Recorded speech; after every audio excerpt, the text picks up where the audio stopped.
Assalamualaikum warahmatullahi wabarakatuh. Salam sejahtera untuk kita semua.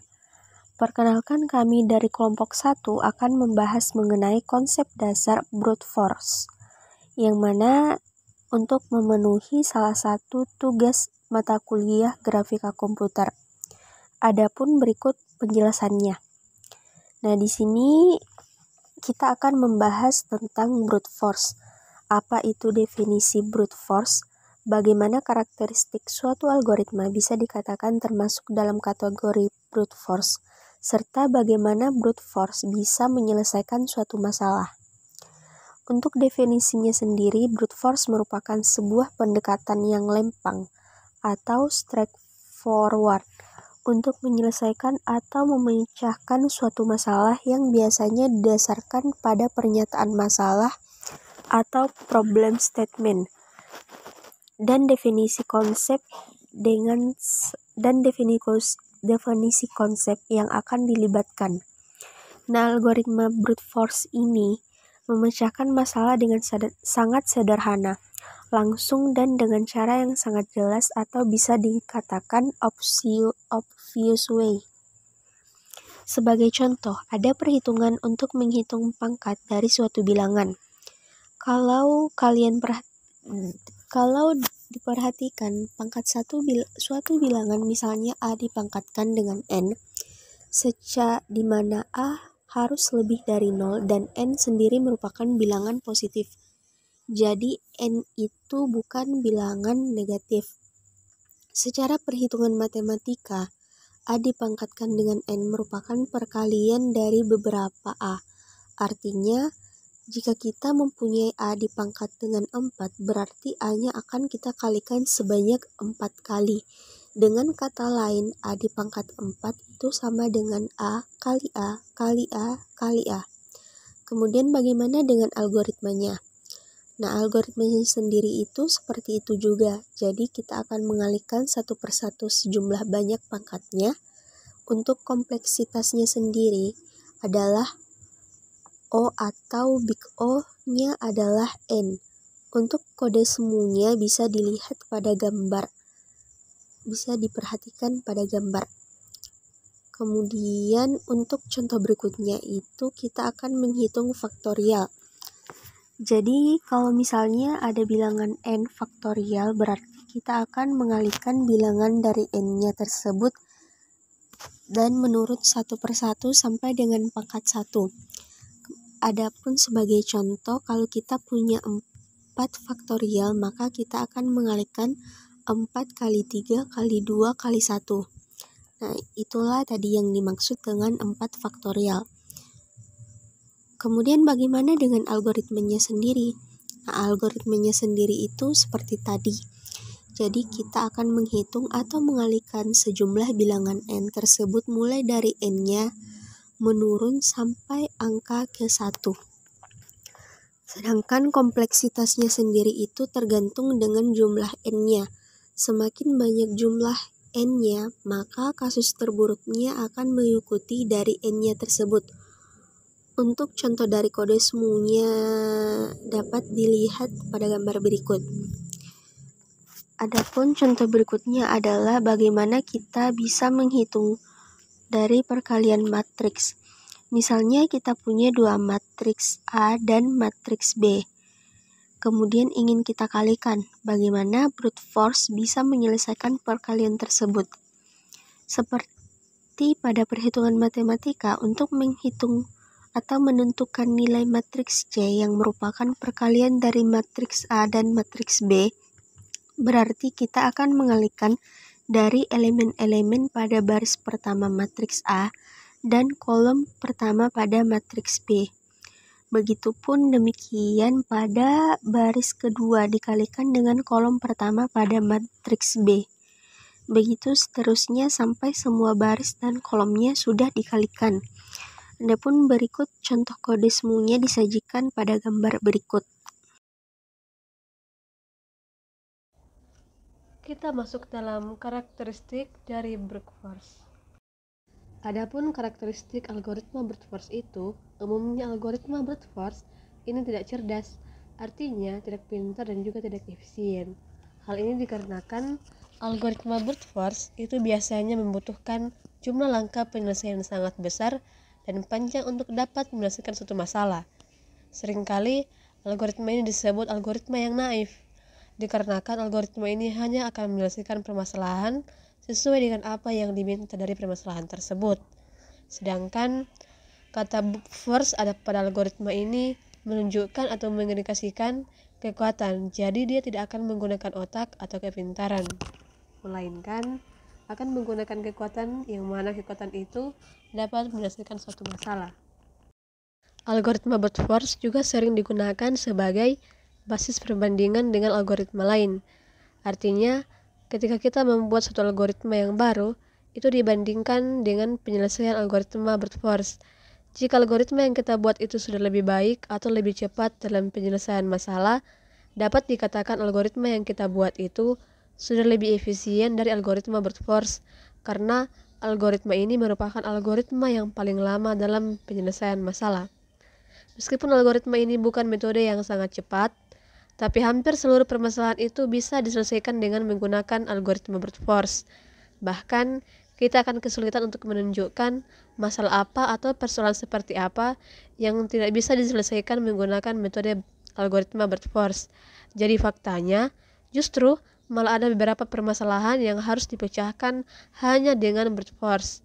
Walaupun brute force itu bukan merupakan teknik pemecahan masalah yang efisien, namun dapat dipastikan bahwa teknik brute force ini dapat diterapkan ke sebagian besar masalah, atau justru malah kita akan kesulitan mencari permasalahan yang tidak dapat diselesaikan dengan brute force.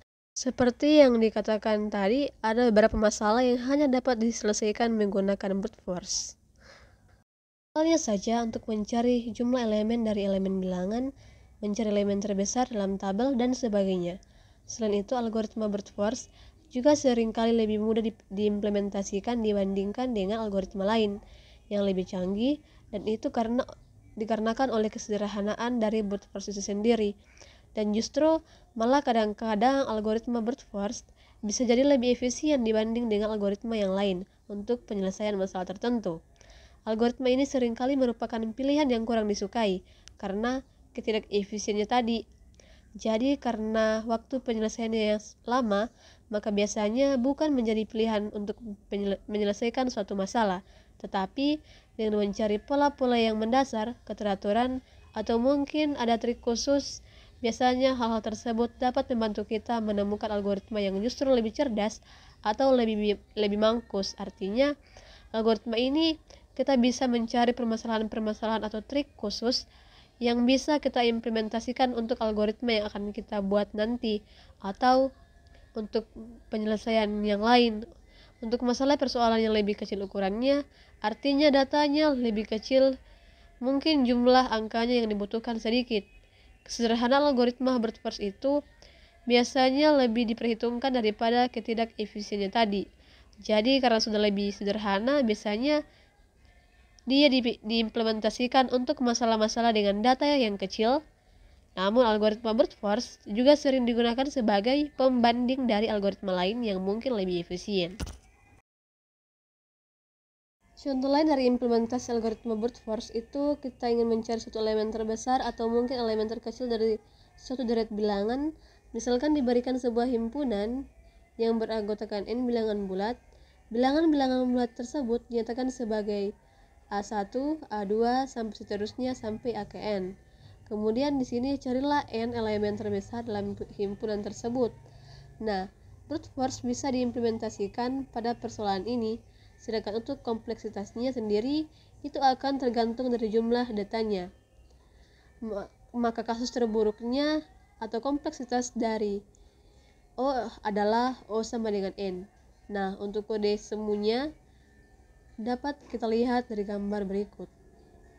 Baik, selanjutnya terkait permasalahan pencocokan string atau pencocokan karakter.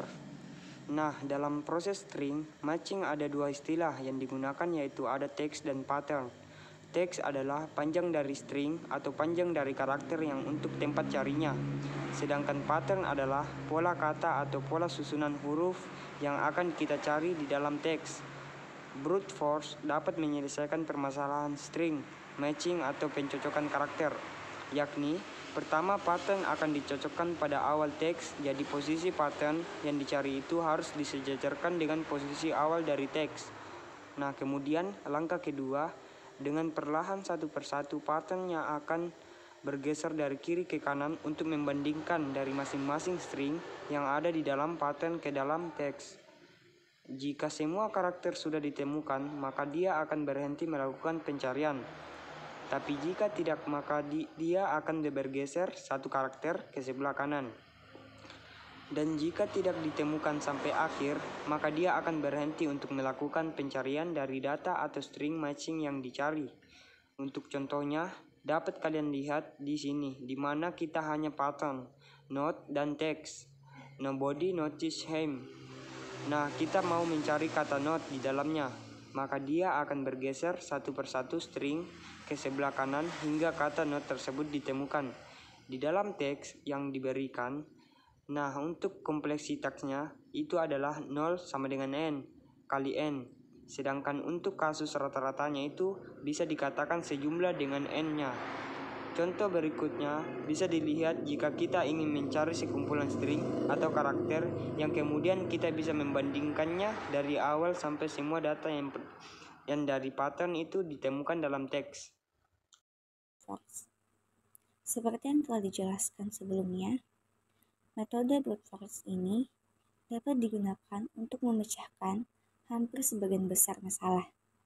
Dan juga, metode brute force ini adalah metode yang sangat sederhana dan sangat mudah dimengerti. Hal ini juga terkait dengan definisinya bahwa metode brute force ini hanya akan menyelesaikan masalah baru sesuai dengan hanya apa yang diminta dari permasalahannya itu. Selanjutnya, metode brute force ini juga menghasilkan algoritma yang layak untuk beberapa masalah penting seperti pencarian, pengurutan, pencocokan string, dan juga perkalian matriks. Yang dikarenakan kita dapat mencari algoritma yang lebih baik dengan membandingkan hasil dari metode brute force. Jadi, jika waktunya atau jumlah langkahnya lebih baik daripada metode brute force, maka dapat dikatakan kita telah menemukan algoritma yang lebih efisien dibandingkan dengan algoritma brute force untuk menyelesaikan masalah tersebut. Kemudian, metode brute force ini juga akan menghasilkan algoritma yang standar untuk tugas-tugas komputasi seperti penjumlahan, perkalian, jumlah n, bilangan, kemudian juga dapat menentukan elemen minimum atau maksimum di dalam tabel.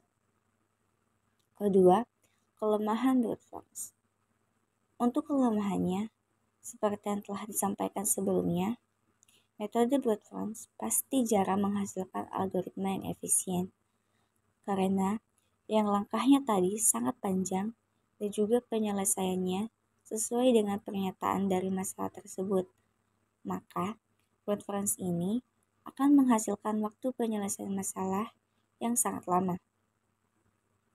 Karena terlalu lama, biasanya algoritma brute force ini jarang digunakan untuk penyelesaian masalah. Dan juga, algoritma brute force ini memang tidak sekreatif dengan teknik-teknik pemecahan masalah yang lainnya, yang mungkin lebih cepat dalam penyelesaian masalah dengan menggunakan teknik yang lebih baik. Adapun Ken Thompson sendiri merupakan salah seorang penemu, mengatakan, jika kamu merasa ragu, maka gunakanlah brute force. Mengapa demikian? Jika kalian tidak bisa menyelesaikan masalah dengan baik, lebih baik menyelesaikannya dengan brute force. Karena pasti akan selesai dibandingkan kita mencari algoritma lain yang mungkin justru akan lebih lama dalam proses pencarian algoritma tersebut. Sekian, wassalamualaikum warahmatullahi wabarakatuh.